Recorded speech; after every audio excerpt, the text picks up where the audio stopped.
Welcome to this lecture on distributive justice. I'm Dale Snowart, Professor of Peace Studies and Education at the University of Toledo.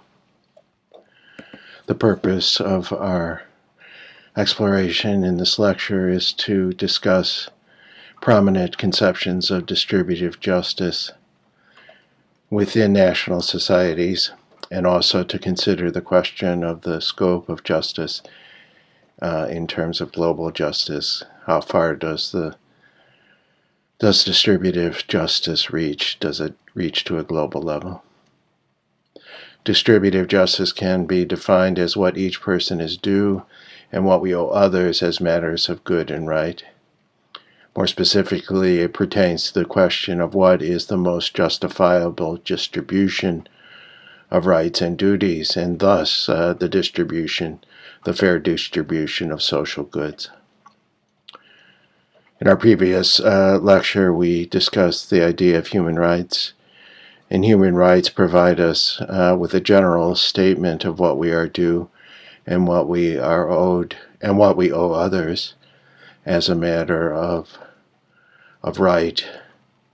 That is, a matter that's grounded in the moral convictions of equality and respect for persons. However, rights do not speak to the specific distribution of their content, nor the scope of their distribution. For that, we need principles of distributive justice in order to further elaborate the idea of rights and duties.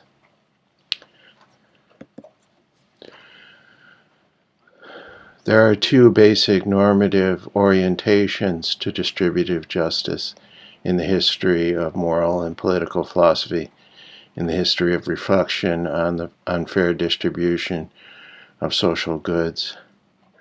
And they are teleological theories and deontological theories. In general, justice pertains to what is good and what is right, to those two basic questions of the good and the right, as well as the relationship between them. What is the proper relationship between the good and the right? Entailed in that relationship is the question, does the just distribution of a good depend upon the nature of the good being distributed, or is a just distribution separate or independent from any particular good? We turn to the two overarching moral orientations. The first, the teleological orientation, and this basically is the position that a conception of the good is defined independently of the right. Teleological theories attempt to uncover what we take to be ultimately good. And then the teleological theories will define the right, what is right, that is, what is a just and fair distribution is that of that good, is that which realizes that good. It's teleological in the sense that it's derived from the meaning of the word telos, ancient Greek word telos, which means end. So here we're orienting justice to the realization of a particular end or a particular ultimate good, and arguing that the right, what is a just distribution, is that which leads to the highest realization of that good. The general process of a teleological theory of determining what is right or a just distribution is comparative. It's a process of comparing subjective states of affairs. What is right or just is that rule, law, policy, or action or distribution which generates the best realization of those valued states of affairs. We will look at three prominent teleological theories of distributive justice. We will summarize them: utilitarianism, capabilities theory, and Michael Walzer's theory of spheres of justice. The deontological orientation, from that perspective, the right is defined independently of the good. And in turn, the independent conception of the good, of the right, regulates what we take to be good. And this is expressed by John Rawls as the priority of the right. From a deontological point of view, the right has priority of the good and is independently defined and then applied to any good or any pursuit of its good. So deontological orientation is focused on duty, hence derived from the ancient Greek word deonto, meaning duty. And this, the process of determining what is right or a just distribution of social goods is relational. It rests upon a conception of right relationships between citizens grounded in respect for persons, and it does not proceed on the basis of the direct realization of social goods as subjective states of affairs. So it looks to defining the right relationship between persons based upon respect and equality, and defines the right in those terms, and then it turns to any distribution of the good based upon the conception of the right. We'll look at two deontological theories of distributive justice: Rainer Forst's theory and John Rawls's justice is fairness. We turn first to the deontological theories. Rainer Forst, the noted contemporary German philosopher, his claim is that there's a basic right to justice, a basic right to justification as the foundation of justice. That is, justice is based upon the principle and right of justification. As persons with equal intrinsic human dignity, everyone has a basic right to receive justification and a correlative duty to offer justification to others as a matter of respect. That is, persons have a basic right to ask for reasons that justify their claims and to question those reasons. And that constitutes a right not to be subjected to arbitrary rule or being subjected to power, the exercise of power, without that power being validly justifiable.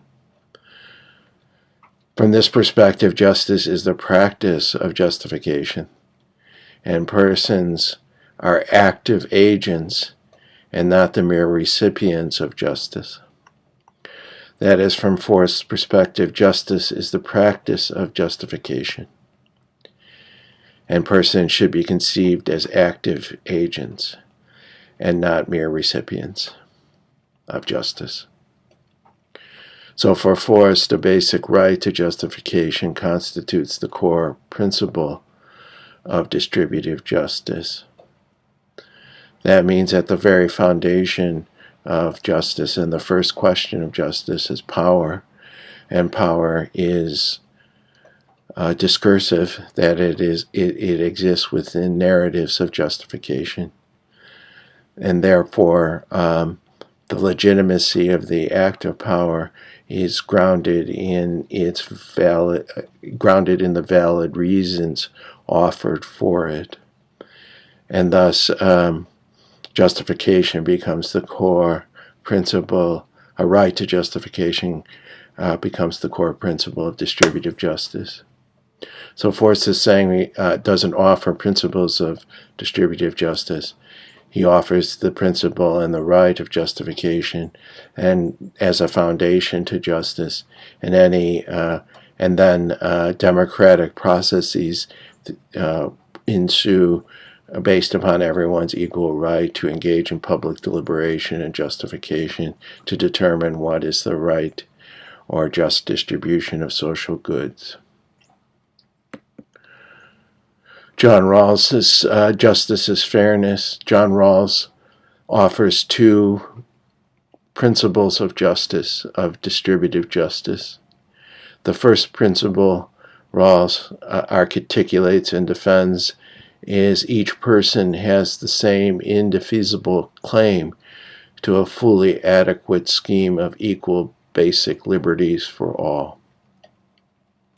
So the first principle of justice for John Rawls is that basic rights to negative and positive liberty should be equally distributed in the population. Every person, every citizen has equal rights has a scheme of equal rights that they are entitled to. The second principle reads, or is articulated by Rawls as, social and economic equalities are to satisfy two conditions. First, they are to be attached to offices and positions open to all, under conditions of fair equality of opportunity. And second, they are to be to the greatest benefit of the least advantaged. Those two principles for Rawls define what a just distribution of social goods would entail. The first principle establishes a just constitutional regime, system of government based in a constitutional democracy that guarantees equal rights to a basic scheme of negative and positive liberty. The second principle stipulates that the unequal distribution of basic social goods, or what Rawls refers to as primary goods, that is, all-purpose means for the pursuit and realization of the good life, one's own conception of the good life, is justifiable. That is, unequal distribution of these goods is justifiable if and only if they result from fair equality of opportunity and are to the benefit of the least advantaged. So the second principle of justice has two components. The first is fair equality of opportunity, and that is a demand of justice that social opportunities to attain valued resources and social positions should not be determined by morally arbitrary social characteristics. That is, it stipulates that persons of equal talent and ambition should have the same probability, the same chance of benefiting from the same valued resources and social positions, irrespective of their ascriptive characteristics. In other words, social class origins, race, gender, or ethnicity, sexual orientation, etc., should not be a factor in determining the success of a person in a just society.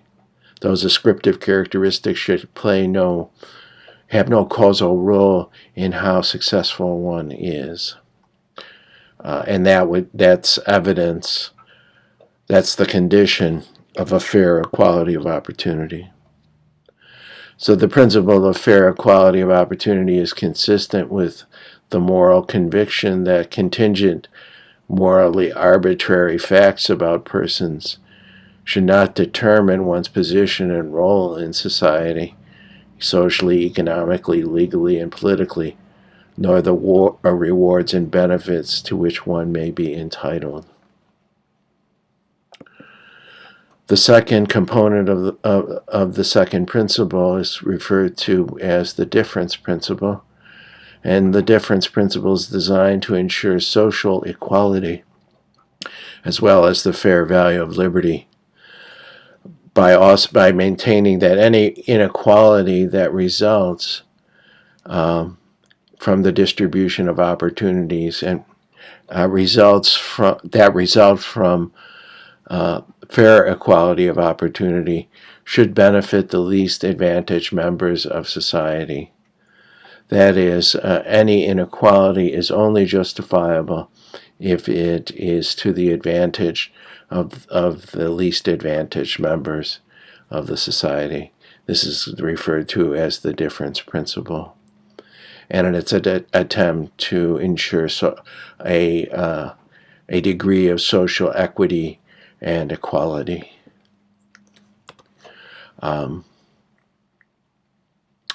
It's designed to reduce the gap in income, wealth, resources between the least advantaged members of the society and the most advantaged members of society, so that there is a healthy minimum and a healthy middle class that's generated from the difference principle.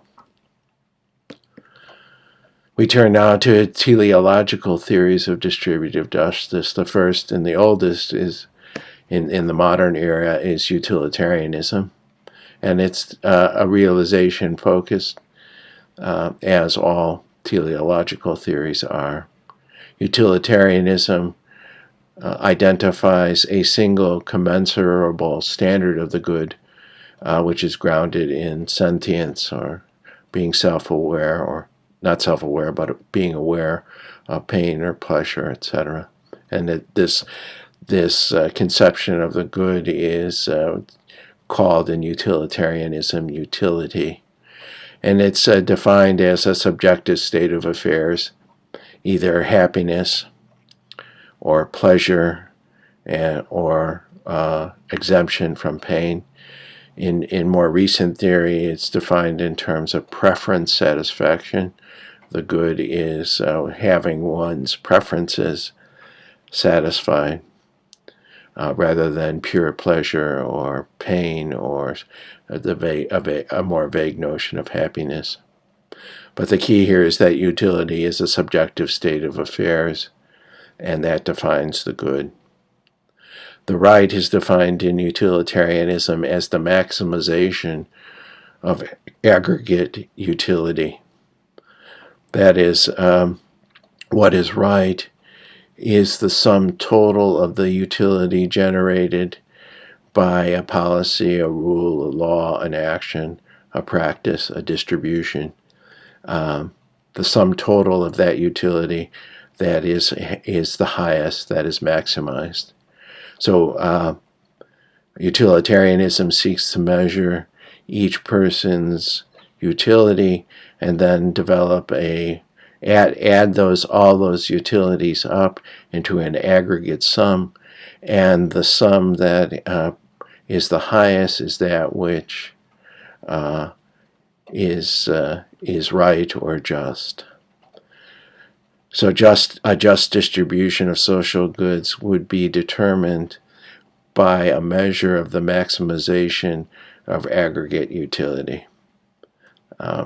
Economists have taken up this standard and would argue that what is right is that which will yield the maximization of, for example, domestic gross domestic product or gross national product in terms of economic utility. Utilitarianism in defining the right as the maximization of aggregate utility appeals to the general collective well-being or the common good of society.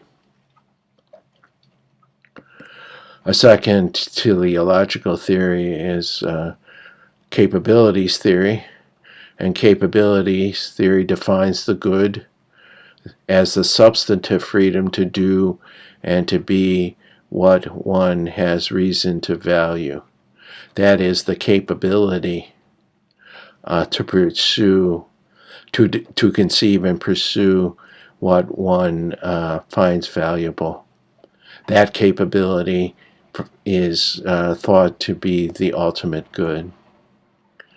And Amartya Sen, the Nobel Prize economist and philosopher, maintains that and one of the chief architects of capabilities theory, maintains that the consideration of what is just should be defined as that which promotes the realization of the combined index of capabilities of all the members of society as determined by public reasoning, public scrutiny, and deliberation. So from this perspective, what is good is the capability the substantive freedom to do and to be what one has reason to value, and we can measure that the capability in terms of an index of capabilities of how prevalent capability is in the society, um, and um, and also measure what policies, rules, laws, actions, distributions of social goods would lead to the highest index of capabilities in the population. Capability theory is based upon the idea of human dignity in terms of the characteristics of a good life, and this is explored further by Martha Nussbaum, an American philosopher who's also a chief architect of this theory. Sen and Nussbaum are the two originators of capabilities theory. And Nussbaum's proceeds from a reading of Aristotle's perspective that it is good for a being to flourish in terms of its own nature. Therefore, a good life for human beings must be a human life. And to quote Nussbaum, the search for the good activity of a human being must begin with an account of characteristic human functioning. It had better include those activities that are essential to, definitive of that sort of being, end quote. According to Nussbaum, what specifically defines our humanity is our capacity for freedom, manifested in two basic capabilities: practical reason and sociability. Practical reason is the capacity, the ability to freely conceive, plan, execute, and evaluate our choices. That is, practical reason is the capability of freedom, the freedom to define and pursue one's own conception of the good life. The second basic capability that Nussbaum articulates is sociability. A good life is not exclusively one wherein freedom is exercised without concern for others. The good life is one of human affiliation, wherein respect for persons is affirmed also as one's highest good. So the combination of practical reason and sociability are the two basic, or what she refers to as architectonic, capabilities. They are necessary for all other human capacities and their realization. Capability as substantive freedom. As we've discussed before, freedom is hollow unless there are substantive social opportunities for its exercise, and this is referred to as the fair value of liberty. Liberty or freedom requires not merely constraint, but actual social resources and opportunities for its exercise.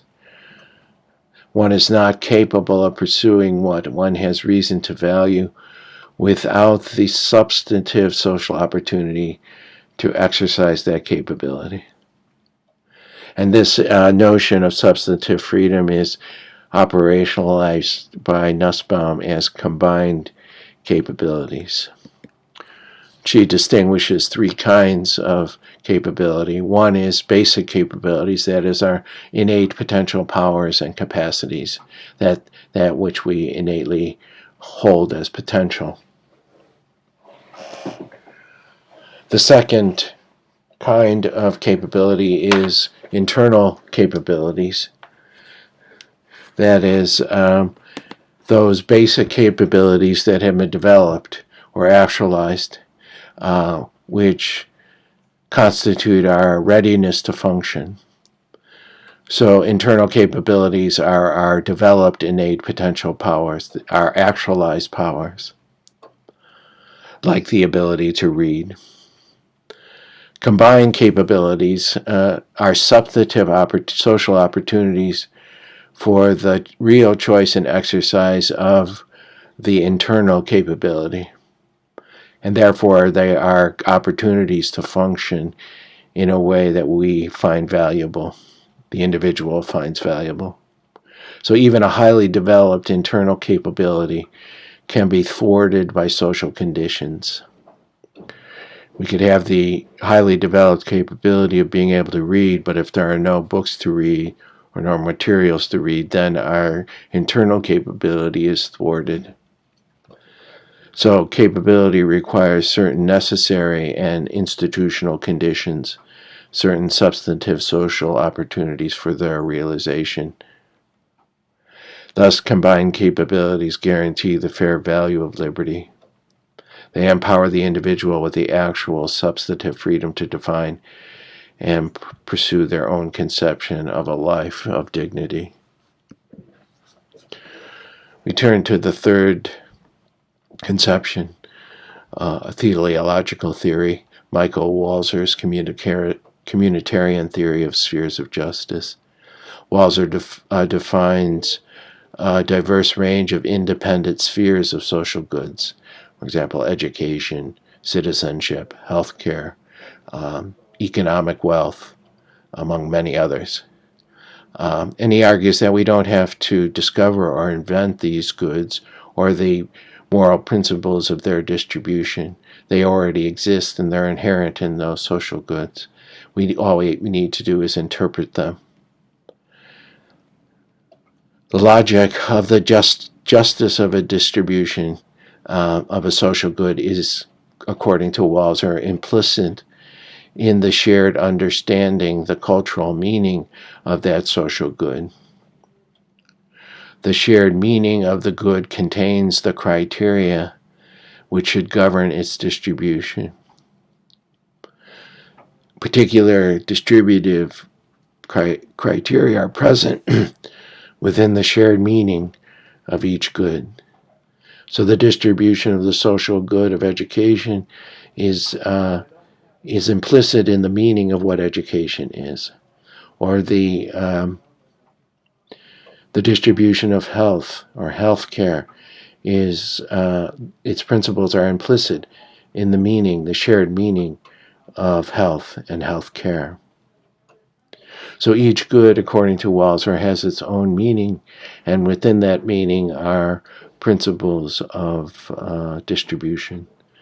So, for example, education, the social good of education, meaning learning and development, should be distributed in terms of both basic equality, that each child, each person is entitled to a basic education at least, and then the further distribution of education would be based upon both talent and interest and ambition to learn. From this perspective, other social goods, the possession of other social goods should not, like income or wealth, should not be determinant in the distribution of education, for example. So each good is its own sphere of justice. It has its own meaning and its own internal distributive logic, and therefore it constitutes a sphere of justice and is defined by clear boundaries. But they have their own, each sphere has its own integrity and should be autonomous. Injustice is defined by Walzer from this perspective as an invasion or domination of one social good or sphere into and over another. Injustice is a morally unjustifiable invasion of one good into others, in the sense that injustice occurs when the possession of one social good, Y, allows one to possess another good, Z, by mere possession and without regard to the meaning of the good. So healthcare, for example, should be distributed based upon need, on the needs of each person for care. Money, another good, should not determine the distribution of healthcare from this perspective. Healthcare should be distributed not by wealth, not by the capacity to buy healthcare, but by the need to have healthcare. So a just society from this perspective is one free of domination, wherein each sphere of good maintains its own integrity. Walzer states, no social good X should be distributed to men and women who possess some other good Y merely because they possess Y and without regard to the meaning of X. The purpose of the principle is to focus our attention. It doesn't determine the shares of the division of the principle. The principle directs us to study the meaning of social goods, to examine the different distributive spheres from the inside. That is, we should take each social good, interpret its social meaning, and uncover its distributive logic. And once we have discovered the distributive logic of each social good, we can fairly distribute that good in terms of that logic.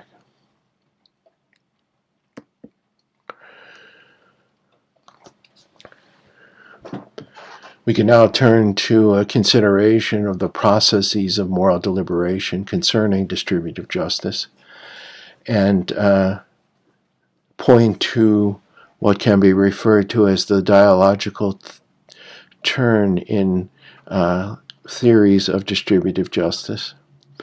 And that dialogical turn constitutes a shift from a subjective to an intersubjective orientation. And this entails a dialogical turn in the sense that dialogue has come to be understood as the central process of normative justification. That the process of moral deliberation entails the exercise of public deliberation and public reason. Therefore, it suggests a fundamental relationship between justice and democracy. A part of this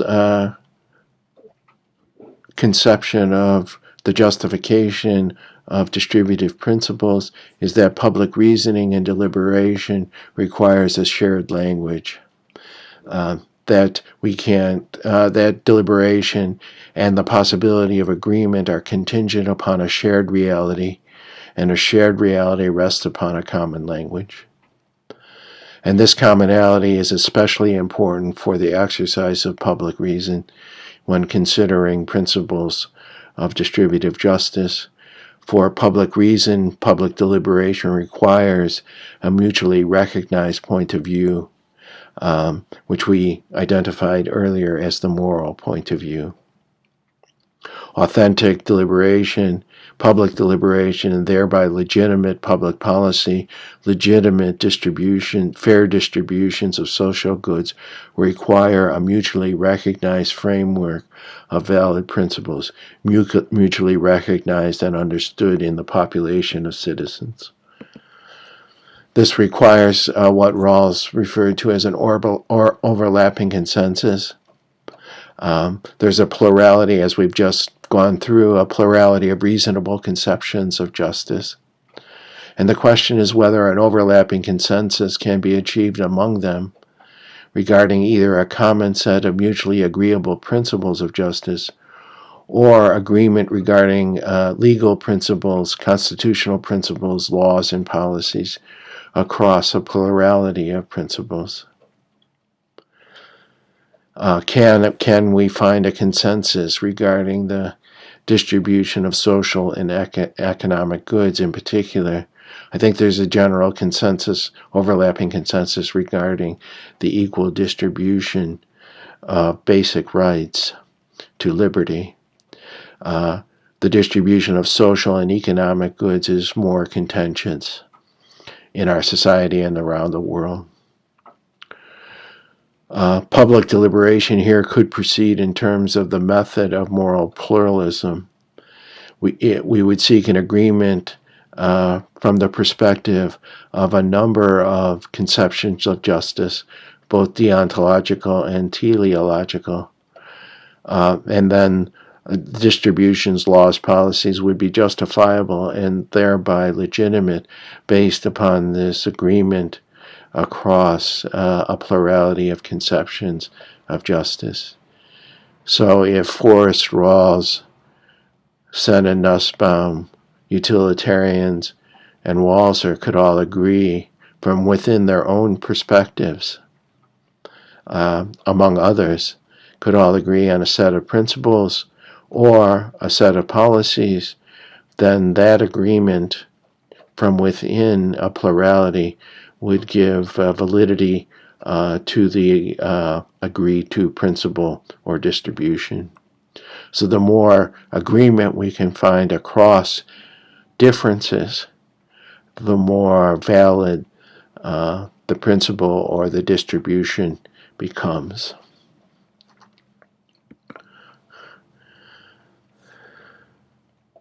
In either case, the specification and understanding of multiple reasonable conceptions of justice is necessary for public deliberation and public reason, and thus for the justification and legitimacy of various distributive policies.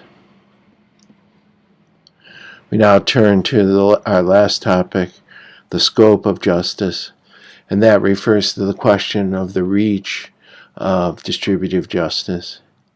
Certainly we have duties of justice to our fellow citizens. We ask, are these obligations confined strictly to the boundaries of the nation, or can they be extended to include other human beings, other peoples, and perhaps extended to all human beings?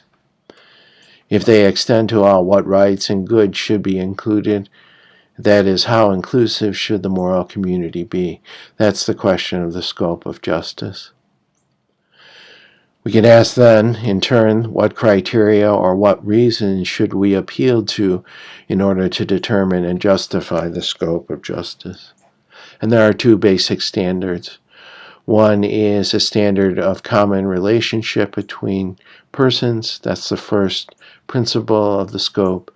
And then the second alternative principle is to base this scope of justice on the existence of a shared humanity. So let's discuss the standard of common relationship. Determining the scope of justice is that persons are in some significant sense, must be in some significant sense in relationship with each other in terms of existing within the same institutions or within the same society, having some significant interrelation and interconnection with each other. So the duties of justice apply when persons potentially or actually impact each other's lives, and that, as we discussed earlier, when they constitute a public.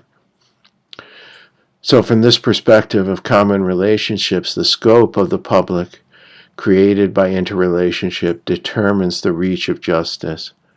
If the public is confined to nations, then the scope of justice is national. If the public is global, then the scope is global. So the common relationship standard bases the scope of justice in the extent of interrelationships, including institutions between peoples.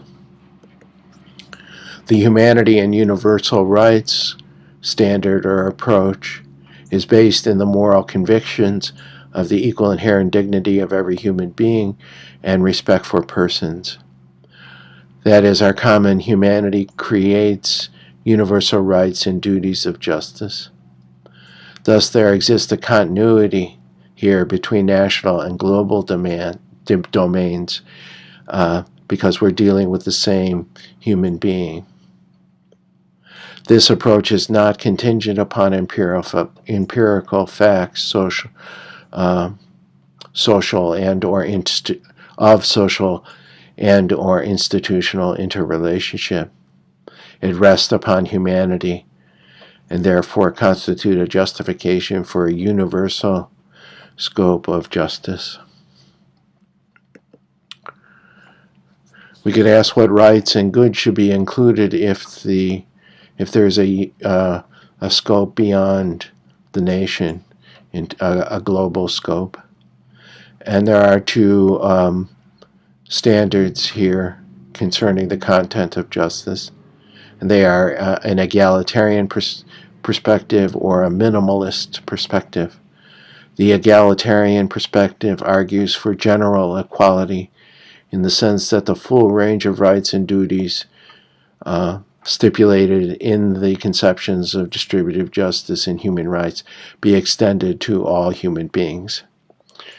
So a universalist would would probably hold a egalitarian perspective, arguing for a general that the principles of distributive justice apply to all human beings, and not only to fellow citizens, national citizens. The minimalist perspective limits obligation, not the full extent of distributive justice, but limits it to guaranteeing a decent, minimally acceptable quality of life for all human beings. So a minimalist will seek a decent minimum as its guarantee. One example of this is Rawls's duties of assistance to burden societies, the principle of duties of assistance. That is, wealthier nations, from this perspective, have a duty because they have a capacity to pay, to support, and to provide funding to burden societies, that is, impoverished societies, in order to raise them out of that condition. So wealthier societies like the United States have a more of an obligation to provide assistance to other societies to rise them out of a failed or burdened state. This is a minimalist point of view. The full range of distributive fairness does not apply outside of the national boundaries from this perspective. But there is a duty of assistance nevertheless, and therefore there's a particular expansion of the scope of distribution, even from the minimalist point of view. So to summarize, the purpose of our lecture was to explore and discuss prominent conceptions of distributive justice, that which was defined as what each person is due and what we owe others as matters of good and right. We explored perspectives related to the question of what is the most justifiable distribution of rights, duties, and social goods. And in doing so, we understood that distributive justice adds to the specification of rights and duties, provides us with principles of their, while not always purely equal, equitable or just distribution in terms of the various principles. Finally, the meaning of a just and peaceful society is contingent in part upon how distributive justice is conceived. Thus, reflection upon the various approaches and conceptions of the distributive justice is necessary for the pursuit of a just, positive peace. Furthermore, justifiable and affirmed principles of justice as the fair terms of social cooperation are important tools that empower citizens and thereby are essential for the establishment and maintenance of the sphere of peace conceived as the corridor of liberty and justice. That is, principles of justice, along with human rights, are empowering to citizens, enabling them to be effective participation in the exercise of public reason and public deliberation to determine the fair distribution of social goods in their society and in the world. Thank you.